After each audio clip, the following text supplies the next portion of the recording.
Greetings and salutations, everybody. Welcome to my YouTube channel. My name is John Campia, and this is a companion video. What is a companion video? Well, I'm glad that you asked. Every day on the John Campia Show and on Open Mic, we take live questions from the audience. And when you guys send in those live questions, I want to make sure they get answered, but sometimes we don't have time to get around to all of them. So since I want to make sure they get answered, I gather up all those questions we didn't have time for, and I address them here on companion videos to make sure you know when you send in a question on those shows, they will get answered in a video. So that's what we're going to do here right now. So the first question we're going to get caught up on today comes to us from Run Amok Designs, who writes, "Hey man, we're all friends here." Yes, we are.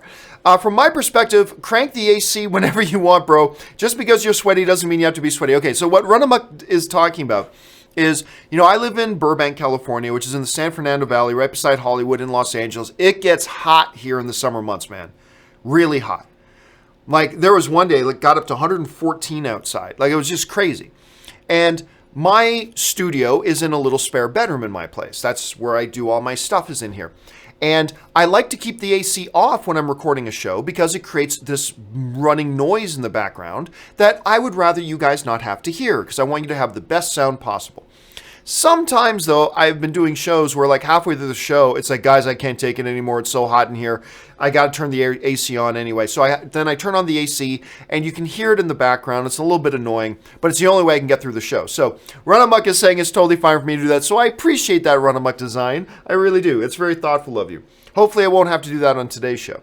Barth Revan writes, "Talking about Spielberg making all-time greats in almost every genre, when do you think we'll see him direct a superhero movie, Marvel or DC?" Well, honestly, I don't think ever. I really don't. Like, Spielberg, I don't know how much longer he's planning on doing this. I just saw him the other night at the Hollywood Bowl. He was the special guest at the annual John Williams concert. It was amazing, by the way. Anyway, and he is still totally, like, on the ball. He's still great. He's not all that old, but I know he's got his next 3 films he's going to direct already lined up. So that's going to take him 6 or 7 years right there. I don't know how many more he's going to do beyond that. So honest, I've never gotten any inclination from him that that's something he's looking at doing. And to be quite frank with you, I would love to see him do a Marvel or a DC movie for sure, but I would rather see him do a Star Wars movie. When you understand his history with the Star Wars franchise and his relationship with George Lucas, what I've always wanted to see is Spielberg to do a Star Wars movie. But to be honest, I don't think that's ever going to happen either. So I thought the best chance we had of Spielberg directing a Star Wars movie was when they lost the director or parted ways with the director of Episode 9. And for a while there, we didn't know who was going to direct Episode 9. I thought maybe there was a chance Spielberg would do it. But they went back to J.J. Abrams, which is great because I love The Force Awakens. So JJ's doing Episode 9. That's great. So honestly, I would love to see it too, but I don't think we're ever going to see him do a comic book movie, and I don't think we're ever going to see him do a Star Wars movie either, unfortunately. James L.H. writes, "Also recently joined your Patreon, as wanted to support your shows, as don't always catch your show live with Super Chats due to work times." Well, thank you so much for that, James. I appreciate that. Like, first of all you guys who send in Super Chat questions, it's a great mechanism we have available through YouTube that makes it available, because honestly, I used to get so many complaints. I swear to God, all the way back to the AMC days. I would get 5, 6, 7, 8, 9, 10 complaints a day from people saying, "Why didn't you use my tweet?" Like, I used to pull the questions off Twitter or email only, right? I still pull questions off email for the main topics on the John Campia Show. But then we also used to do Twitter, and we just, like, pick random tweets, when the reality is we were getting thousands of tweets sent in, and we only had time to pick 5 or 6, and I would get complaints every day. "Why don't you ever pick my question? My questions are better than everybody else's. Why don't you pick mine?" Well, everybody thinks their question is better than everybody else's, when really they're not as good. But at any rate, I used to get people were really upset all the time that their questions weren't getting picked. What the Super Chat has allowed me to do, number one, it's a great way to support the channel. It helps keep the lights on around here. So that's great. But the other benefit of the Super Chats that I noticed was, if you really want a question answered and you want to guarantee it gets answered, use Super Chat. Because then even if I don't get it on the show, we will address it here on companion videos, right? And one of the interesting ramifications of that is, I believe I have gotten in the past 5 months one complaint. Whereas I used to get 3, 4, 5, 10, 15 complaints a day from people saying, why don't you ever pick my question? Now, I just never get complaints about it. Nobody ever complains because now everybody knows, hey, if I've got something I'm really thinking about and I want it to be a topic and I want it discussed for a couple of minutes, there is a mechanism to ensure that it gets answered. And it supports the channel. So it was a great win-win, and we still take emails. Like, that was important to me because, like, I don't want people to think that the only way you can get a question on is if you pay to have it on. So our main topics on the John Campea Show are still from the emails. Now, granted, I get over 100 emails a day, and I can only pick 4 or 5. But still, at least that mechanism is still there. So it's kind of been a best of both worlds. So it's worked out tremendously well, I think, both for me and the channel. And I think it's also worked out great for the viewers who have a topic they really want discussed. They know there's a way to guarantee that it gets answered. So it's been a win-win. So James, the fact that you were even thinking about how can you support the channel more beyond the Super Chats and you became a Patreon supporter, thank you so much, man. Because the Patreon supporters are really the ones who are the backbone of this channel. You know, guys like Fact Checker Jonathan and Ray, they have gigs because of the Patreon supporters. That's what keeps this thing going. And then on top of that, we've got the Super Chats, and it's just been a way for us to function. So thank you to all of you, but you specifically, James, for looking at ways to support your channel. I appreciate it very much. All right. The Halo Brony writes, me and my female friend watch Inside Out alone on our high school trip, and that day straightened our bonds. I think you probably mean strengthen our bonds. That day strengthened our bonds as friends as we both cried at that scene. Well, first of all, I think a lot of us, if we didn't cry, we came close to crying at that scene right near the end. Look, for those of you who have not checked out Inside Out, it's gloriously good. Like, gloriously good. You got to make sure you check it out. It's well written, well executed. It's got laughs. It's got emotion. It pulls on the heartstrings. It's a great emotional experience. And we've been talking on the channel the last couple of days about how one of the great things about movies is that they're great shared experiences. And when you can share those experiences with somebody, it becomes very special. And we've been talking about that a lot lately. And so I'm glad you shared your story about that, Halo Brony. Thanks for sharing, man. All right, 23 Mark B writes, hey, John, in movies where Samuel L. Jackson is just acting like Samuel L. Jackson, is that the same as Sam phoning it in? No, not at all. I don't think so at all. So, like, one of the topics that has been hot lately, specifically because of Bruce Willis in that movie Death Wish he was in, which he was just terrible in, and the movie was awful, is the notion of actors phoning it in. To me, phoning it in means when you watch an actor doing something, you can tell they just don't even care. Like, with Bruce Willis, if we didn't know already, beyond a shadow of a doubt, that Bruce Willis is a great actor, because we've seen him when he cares. We've seen that Bruce Willis is a great actor. If we didn't already know that, maybe we don't think he's phoning things in. But then when we know he's a great actor, and we come to a lot of the movies he's done the last few years, including especially Death Wish, and you watch him just not give a crap about the movie. Like, you can tell he's putting no effort into that movie whatsoever. You can tell he's phoning it in. Can you say the same thing about Samuel L. Jackson when he's acting like a stereotypical Samuel L. Jackson character? I would say no for a couple of reasons. Number one, a lot of times people cast Samuel L. Jackson and the directors put Samuel L. Jackson in those movies specifically because they want Sam Jackson to bring some of his Sam Jackson-isms to the movie because they're so great. So a lot of times directors want that specifically. But the other reason I would say it's not phoning in, because if I watched him acting like Sam Jackson, but ever got the feeling like he wasn't giving an effort, maybe I'd say it's phoning it in. But even take a movie like Snakes on a Plane, right? Where he was totally asked to act like Sam Jackson, right? By the way, my old visual effects company that I worked for, we did some work on Snakes on a Plane. The snake biting the nipple on the girl, that was our company. Anyway. But in that movie, you can tell he's given his effort, man. Yeah, maybe he's being asked to act like Sam Jackson, but that's fine. When he gets on camera, does he sleepwalk through it, or does he give it everything he's got? And you can tell every time Samuel Jackson's in a movie, he's given it everything he's got. Whether he's being asked to act just like himself, or the stereotype of Samuel Jackson, like in Snakes on a Plane, whether he's being asked to act differently, like in a Star Wars prequel or something like that, Samuel Jackson gives effort, and you can tell. Sometimes the directors want him to aim his effort that way. Sometimes the directors want him to aim his effort into bringing the Sam Jackson-isms to life. Whatever it is, Samuel Jackson, you can tell, brings it every time. Regardless of what it is the director's asking him to do, he'll give 110%. And that's the difference to me between somebody phoning it in and somebody clearly like Samuel Jackson who does not phone it in. He's a professional, man. He brings it every time. Even when he's asked to act like Samuel Jackson, he will still give his best effort to make it the best it can be. And that's the difference between a guy who gives a crap and sometimes actors like Bruce Willis sometimes who clearly doesn't give a crap. And so, yeah, I'd say no. They're two very different situations. James L.H. also writes, you were talking the other day about The Fugitive. Do you have any favorite standalone Ford movie? My second is Fugitive, but his best was Witness. I'm going to stick with Fugitive. Actually, Witness is great. Witness is wonderful. I think Air Force One is undervalued. His Jack Ryan movies, Clear and Present Danger, are great, right? Patriot Games is great. He's got a lot of them. But The Fugitive, to me, is still my favorite standalone non-franchise film that Harrison Ford's done. It's stupid good.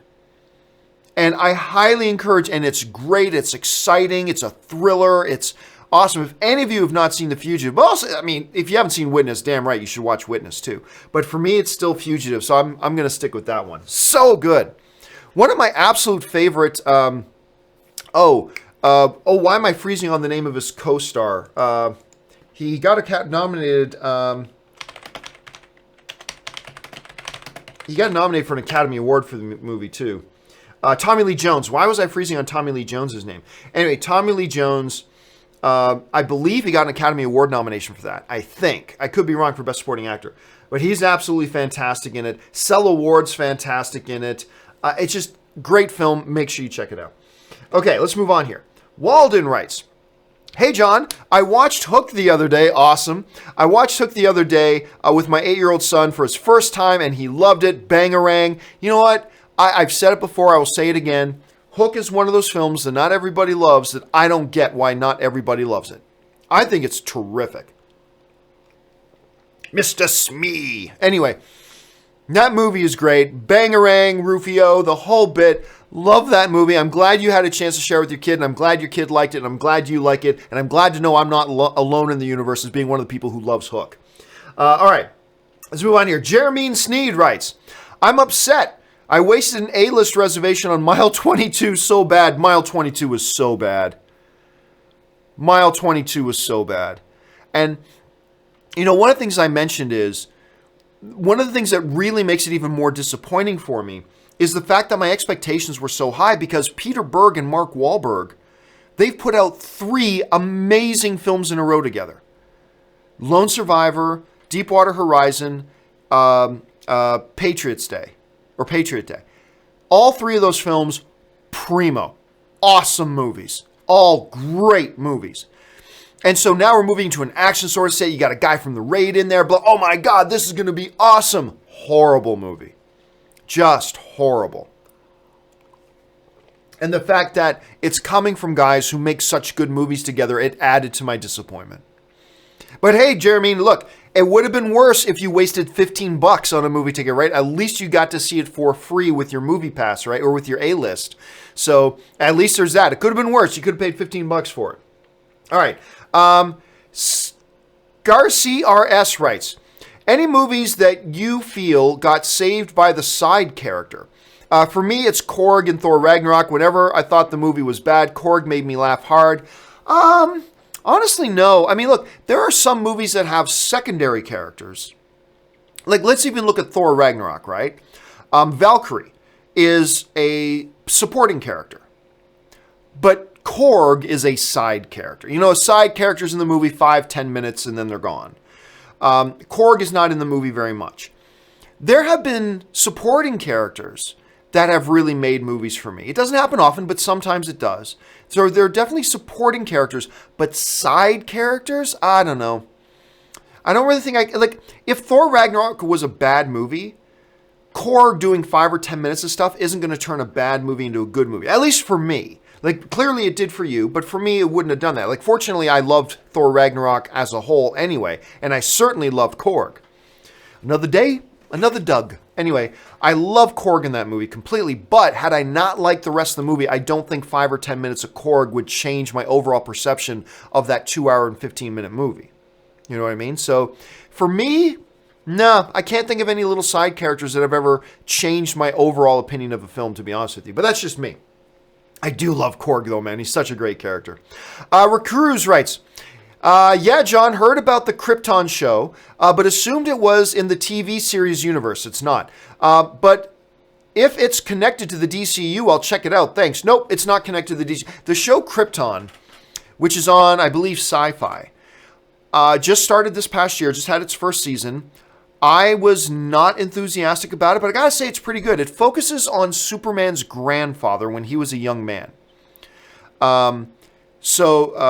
Sig L is the name of the character, who I found out from my friend Jason Inman is an honor and as a tribute to Siegel, who is one of the creators of Superman. Anyway, so the lead character's name is Sig L, who eventually is destined to become the grandfather, the father of Jor-El, the grandfather of Kal-El, who is Superman.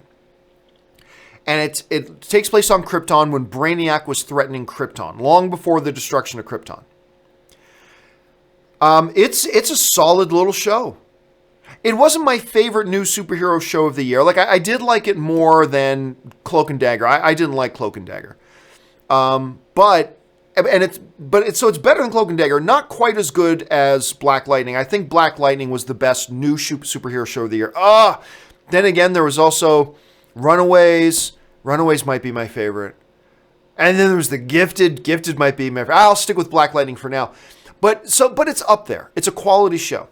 But it is not connected to the TV universe, and it is also not connected to the DCEU. It's a standalone show. But I would say, Recrues, don't stop yourself from checking it out just because it's not connected to the DC. Who gives a flip? The TV shows in the movie universes shouldn't be connected anyway.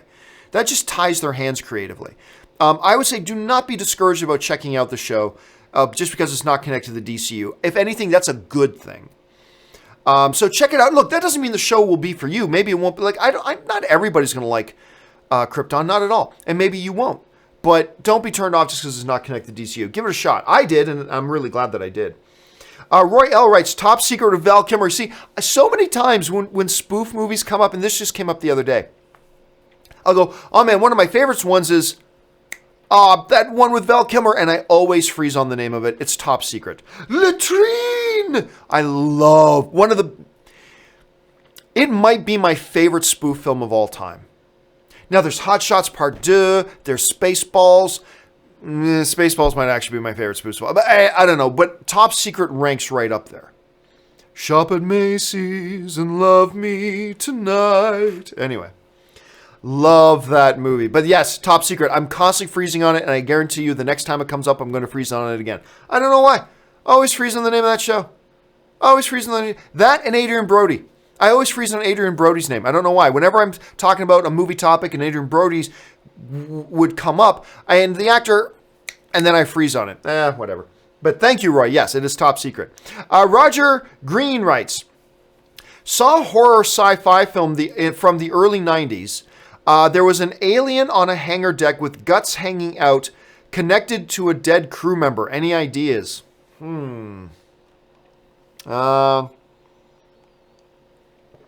That's a great question, Roger. You know what? If any of you, I can't think of it.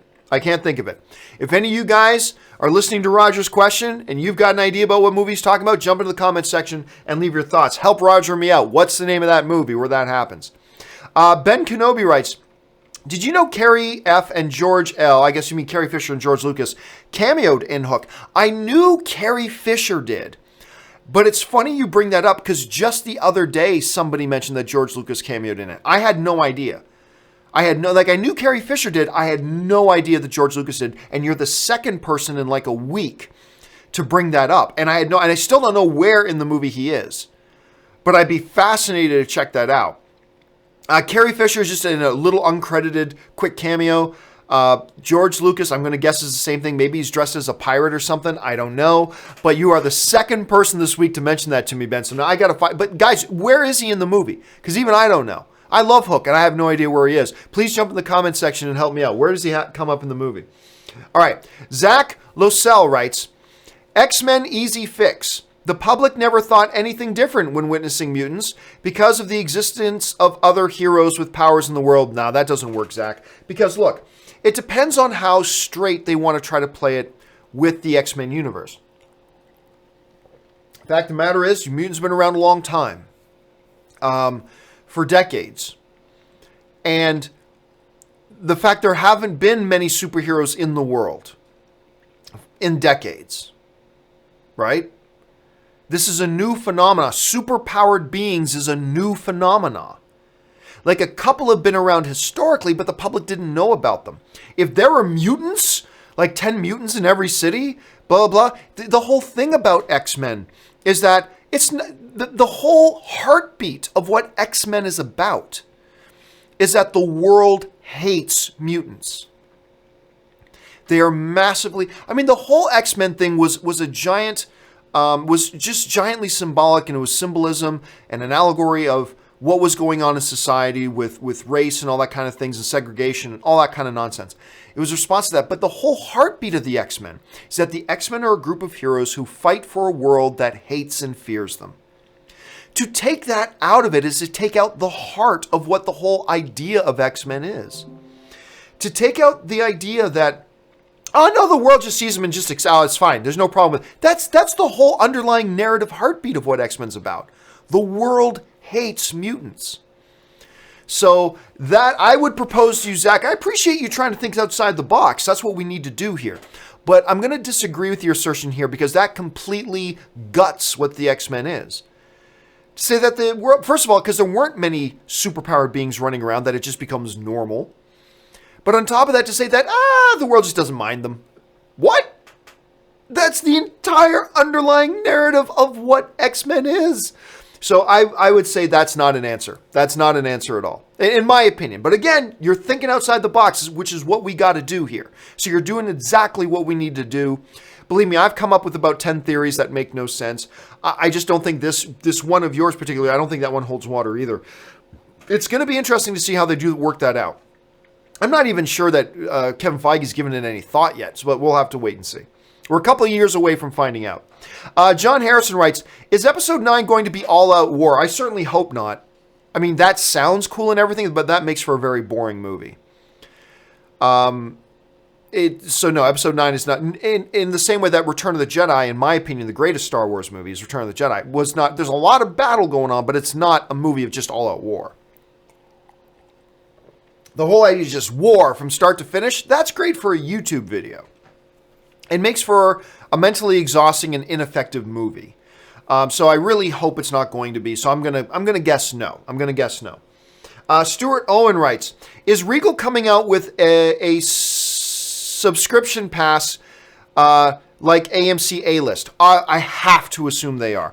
There's two reasons. We've talked about this before, Stuart, but there are two main reasons to completely expect that Regal is going to come out with their own version of AMC A-List. Reason number one, other movie theater chains are already doing it. Cinemark has their movie club.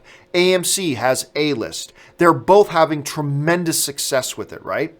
So you know that Regal is going to come out with their own version of it. The second reason, and probably more important reason, to completely assume that Regal is going to come out with their own movie subscription service is because Regal is now owned by Cineworld. Cineworld, which is a UK-based movie theater chain, has had a movie subscription service for almost 10 years. That has been the gold standard of movie subscription services for almost 10 years. Like a lot of people go, MoviePass is the one that kind of created. No, they're not. Cineworld was doing it way before MoviePass existed. And now Cineworld owns Regal.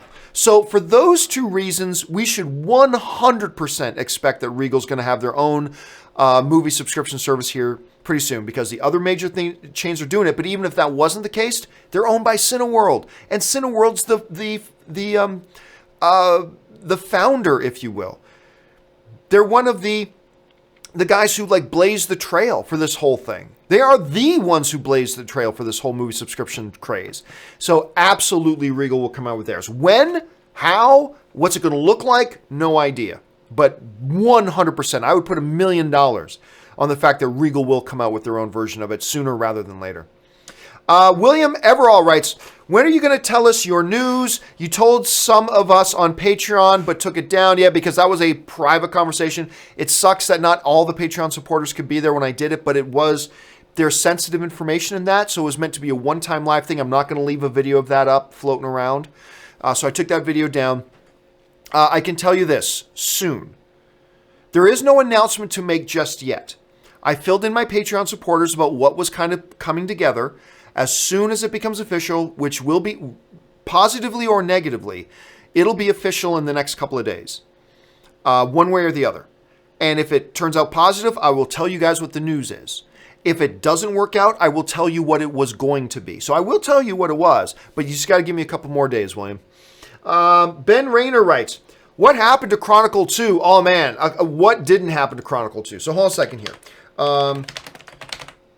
So Chronicle comes out, a movie I was not interested in because it looked like, oh, good, another found footage movie. And I was already so over the found footage movie stuff. I was. But then I went to go see Chronicle. And oh my God, I loved it. Loved Chronicle. One of the best true superhero origin movies I'd ever seen. Michael B. Jordan was in it. Dane DeHaan was in it. It made both of those dudes household names, really. It was directed by Josh Trank, who went on to have that drama with the Fantastic Four thing, which really a lot of that wasn't even his fault. But that's a story for another time. And it was written by Max Landis, right? Who I've had on shows of mine before. Such a brilliant movie. From the script to the execution of it. Just a great movie. If you haven't seen Chronicle, watch it. So Fox, understandably, quickly greenlit. They wanted a Chronicle 2. Great. The problem was they didn't want to carry on the story. And that's what, if I understood Max correctly, that's what Max wanted to do. That's what we all wanted him to do. He wanted him to carry on the story. Fox, according to the reports, wanted to, no. Let's just redo Chronicle again. Let's just do it again with another group of kids who stumble upon something like that and they all discover their powers for the first time. Let's just do it again. And if I understand the stories right, Max Landis was like, what? No, that's dumb. Which, of course, it was dumb. They should have continued on with the story. And so eventually Max Landis left and they tried getting another screenwriter in. And since then, they've just never been able to come up with something they thought worked. Which is unfortunate because, let me just check it out here. I don't think Chronicle was not an expensive film to make. Chronicle cost $12 million to make. $12 million. That's less than some Blumhouse movies. Cost 12, not 120 million, not 200 million, $12 million to make. And it made over $120 million worldwide. It made 10 times its production budget. 10 times. And really, it's a movie that deserved to make more than that. It deserved to make way more than that. It's a great movie. And they just dropped the ball on it. And now here we are 6 years later, still no sequel. They should have just gone to Max Landis and said, you know what, Max, you're right. Create the next chapter. And it would have been great, but never happened. So, it's a shame, man. That was a great movie. Check it out. If you haven't seen it, check it out. Barth Reverend writes, I've never seen a Predator movie. Can I watch this? Well, I can't answer that for sure because I haven't seen the new one yet. But I'll say this. It looks like you can just walk in and watch it. Because even the trailer seems to do a little bit of explaino of the background, right? My gut is you can probably just walk in and see it. But, dude, if you have not seen the original Arnold Schwarzenegger Predator, watch it. Not because you have to watch it before seeing this movie, but just because you gotta watch it, man. You've gotta watch that original Predator. But my guess is you don't have to have seen any of the Predator movies to watch this one. The Film Files writes, I'd pay good money to see a movie with J.K. Simmons as J. Jonah Jameson just straight out yelling at everyone that walks into his office for 2 hours. Dude, he was so good in that role. And you know, I've said this before, My feeling is when you relaunch a franchise, when you reboot a franchise, I should say, when you reboot a franchise, you need to wipe away all the old cast and just start fresh. It just makes sense. However, there are exceptions to every rule. One exception is getting the great James Earl Jones to voice Mufasa for the live upcoming Lion King movie. That's perfectly fine. And the other exception is J.K. Simmons playing J. Jonah Jameson in a Spider-Man movie. I would make an exception for that. Just because he was so perfect as J. Jonah. He was perfect as J. Jonah. Look, I'm not saying they need to do that, not at all. What they probably really should do is recast it with somebody new. But I would make an exception to that rule of mine of always completely recast if you're rebooting. I would make a total exception for that for this one scenario. For sure I would. All right, next up. Pablo Diablo writes, I give up. I can't find you in the Incredible Hulk movie. Please tell me the scene you're in. Nope, I'm not going to give away, but it's a couple. I'm in a couple. So I'm just going to have to keep looking. I've had people send me screenshots saying, is this you? And a couple of people, like many of them were wrong, but a couple of them are right. I've had people find and send me screenshots on Twitter.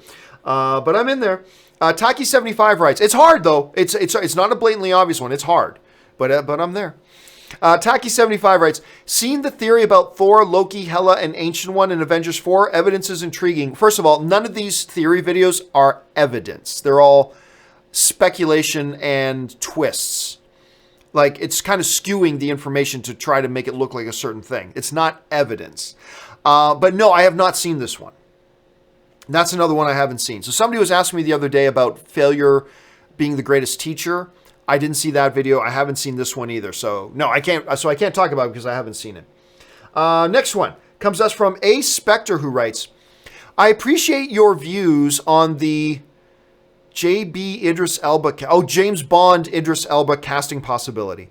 What if the author has a detailed physical description of the character that he or she created? Do you think that we should respect that what the author has envisioned? All right, so where this is coming from is the other day on the show, somebody was asking, like, because we know Idris Elba is not the new James Bond. He's come out and confirmed that. He's not even in talks for it. It's not a real thing. But still, why not speculate about it? Because he would make a great James Bond. But somebody asked, like, well, if it's if he comes in as James Bond and he's a black dude instead of a white dude, does that mean you have to create a whole new continuity? And does that mean you have to get rid of the other cast members and bring in all new cast members? And I'm like, no, the James Bond franchise has never cared. Who cares? Like, you could bring in Idris Elba to be James Bond now, and you can just pretend like everything's the same. It doesn't matter. To me, just because his skin color is different doesn't mean anything. Like, if you wanted the next James Bond to be a continuation of the Daniel Craig Bond, does that mean you have to get somebody with dirty blonde hair? Or what if he doesn't have the same color eyes as Daniel Craig? Well, now you got to reboot the whole thing because that James Bond had blue eyes and this James Bond has brown eyes. That's completely inconsistent. Therefore, we have to reboot the whole thing. I feel the exact same way about the color skin. Well, that James Bond had darker skin and that James Bond had lighter skin. Reboot! I don't care. James Bond has never cared. They've switched in between characters and then kept some of the other side characters, recasted some of the other side characters. Sometimes they continue through, sometimes they don't. James Bond franchise has never cared, nor do I, nor should anybody. Makes no difference. So, that was my kind of thought on that. A. Spectre is asking an interesting question. If an author has a detailed physical description of the character that he or she created, do you think, like based on a novel, I'm guessing, do you think we should respect what the author has envisioned? I will say hell no. Hell no. No. First of all, every novel character is given a specific physical description. Authors give us detailed physical descriptions so we can create a picture of that person in our mind as we're reading. Is there any impetus saying, oh, well, we've got to respect what the author wrote, so we got to make him look just like that? No, not at all. Not at all. The writer was writing for the page. Directors create for visual medium on the screen. And the director should cast the best person for the role. But the character says in here they have dirty blonde hair and that guy's got brown hair. Who cares? It's not important. Now, what I will say is, sometimes there are physical elements that are key to a character, right? For instance, let's say your character in the book, the big thing about him is that he's a war amputee. And he's missing a left arm. Well, okay, you can get a person with a left arm in, but you're going to have to CG it out. There is some impetus there. There's narrative reason there to make sure that that character matches that physical description. But is it important if he's got light blue eyes as opposed to deep blue eyes, as opposed to brown eyes, as opposed to green eyes? Is that narratively important? Not unless there's some magical temple they got to break into that only the man with light blue hazel green eyes can get into. If it's a narrative point, then sure. Otherwise, no. There's no necessity for that whatsoever. Normally the author should have very little say in what gets translated into a movie, because this is a movie, it's not a book. You know, there's got to be adaptation.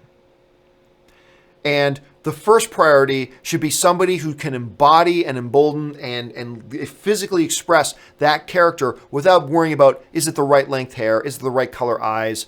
Does he wear the right size shoe? Like if the author says, and Billy wore a size 6.5 shoe, does that mean that you got to go out and cast somebody with small feet? Just because there was one line in the book that described him as having a size 6.5 shoe? Nah. So to me, no impetus for that at all, none whatsoever, unless there is narrative importance to it. And if you can make a case that there's narrative importance for a certain physical description, then fine. Other than that, don't matter.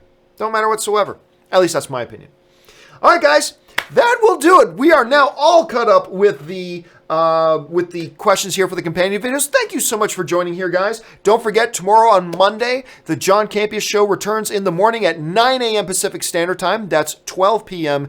East Coast Time, or Eastern Standard Time, I should say. Make sure you guys join me for that. Guys, again, thank you to all of you, not just for watching this video and spending a little bit of time with me and other film fans and joining in the discussion. Guys, make sure you click the thumbs up button. That helps these videos a lot. Click the thumbs up button, leave a comment below, answer some of those questions that I wasn't able to answer. That's the great part of us having a film fan community as opposed to just one idiot talking on camera. So that would be the great part of it. So thank you for being a part of this, guys. I'll be back again tomorrow. My name's John Campea, and until next time, bye-bye.